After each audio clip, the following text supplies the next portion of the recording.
Today, I made over $51,000 day trading live, and this is the trade I took right here.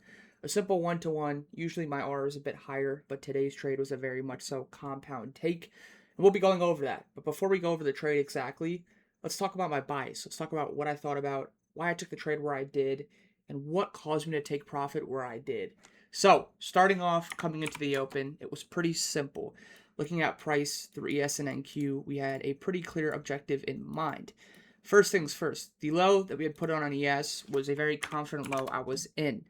We had seen a good sell prior to the past couple of days, so naturally, if you've been bearish the past couple of days and maybe you're a bit more bearish leaning into that sentiment today, I don't think it was the worst thing in the world. But what are the two components we always talk about in these reviews when it comes to identifying a reversal in the market?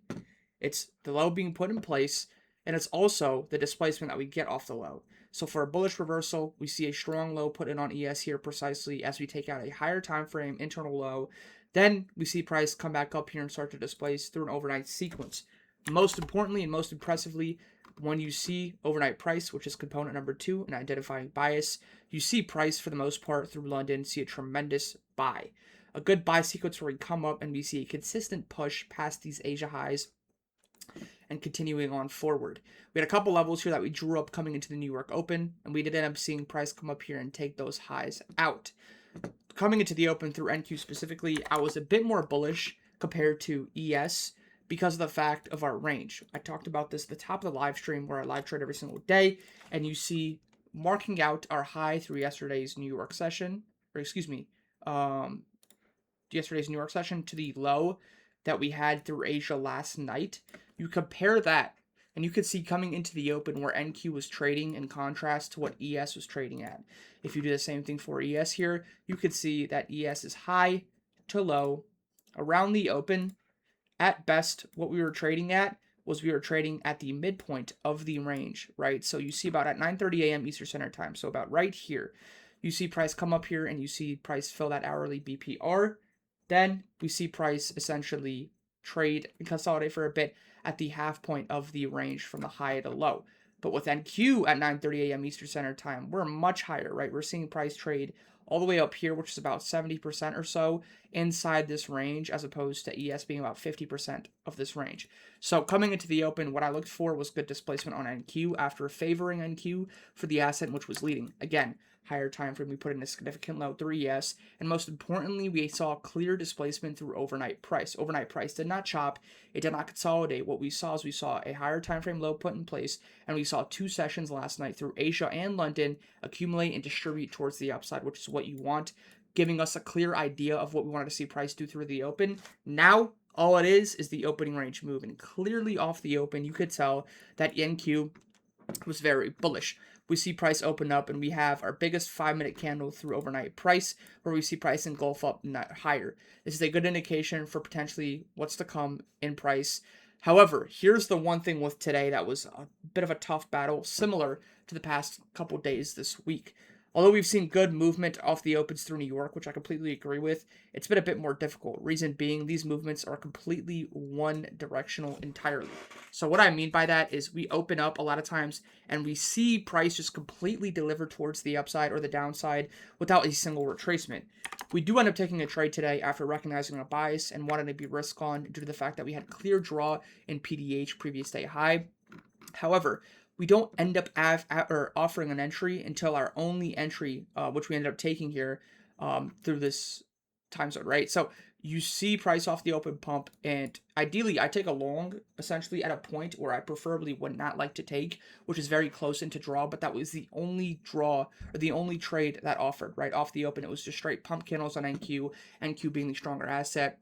We see a much more aggressive buy, and you see price essentially come up here. So the entry model and the criteria for this trade, after recognizing our bias, after recognizing overnight price, after recognizing the opening range move, all point upside, what we were looking for here to do is be risk on and look to ride a continuation model trade with sentiment, with trend, into our previous day high. We see price essentially come up here, and we see price retrace initially off a rebalance where we then close under. I got a couple questions about this today inside my Discord live and also on Twitter where some people were asking, Leto, this woman a bullish gap right here that you wanted to go long off of and rebalance, it saw a closure over. Well, here's the important thing. That is true. We do end up invalidating and violating this gap. However, what I want you guys to do is to remember that trading is not perfect every day, right? It's not mechanical to the point where every single criteria is going to line up perfectly. For us, the reason we risk on here, the reason we took this trade was not only because of the entry model, but it was due to the fact of how bullish we were. Like we said, our bias, overnight price, higher time frame, opening range move, all were really pointing towards upside into a clear area of draw, being that previous day high, PDH and 28,178. For me specifically, the reason I'm more so prone into taking this trade more than anything else is yes, we wanted an entry model, but most importantly, we wanted to time our entry into that high. So that was what entry models, or this entry model was, and what entry models do overall. Entry models help provide timing in the market because sometimes if you FOMO in, if you have no entry criteria, you could enter at a very bad state, see price come down, invalidate your trade, but not invalidate your draw or your bias, right? That's happened a couple times to me, in my career. It's happened a few times this week, right? We took a trade a couple days ago. I think it was Tuesday where we went 1 for 2, closed out green, but the first trade was a short that got stopped out, and we still ended up seeing price dump all the way down. So entry models help with the criteria in terms of your entries and more so the timing in the trade.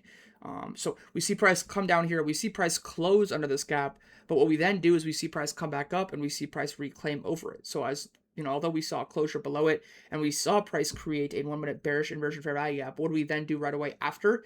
We see price create a higher low and we see price engulf back up at the same speed, if not more aggressive, through the rebalance, invalidating and violating this 1-minute bearish inversion fair value gap. So you see a bearish gap, a bullish gap, which turned bearish, then see violation. So this confirmation here acts as bullish of an entry as it did through the initial rebalance, if that makes sense. That's how I view the perspective.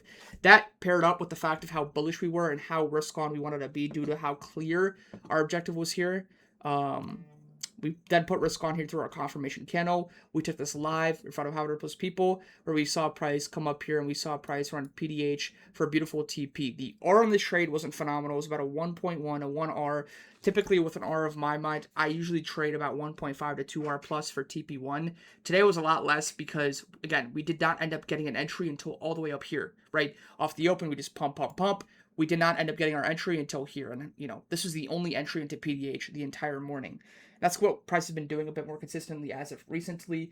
But you see price off of that today. Our stop loss was just 1-minute wick low. I guess you could have gone relative low if you wanted to keep a very tight stop. But I felt as if price were to come down and take that relative low, there was still a chance we could still see price trade up higher. So good invalidation point there. And we end up seeing price for the most part afterwards initially create a new high. But until power hour, we consolidate. And I'm very happy with the trade today. And I'm very happy calling it a 1-0 day. And this is what's most important. We just went over our trade, but what's important is what we did afterwards, which is stay cash and be content with our day.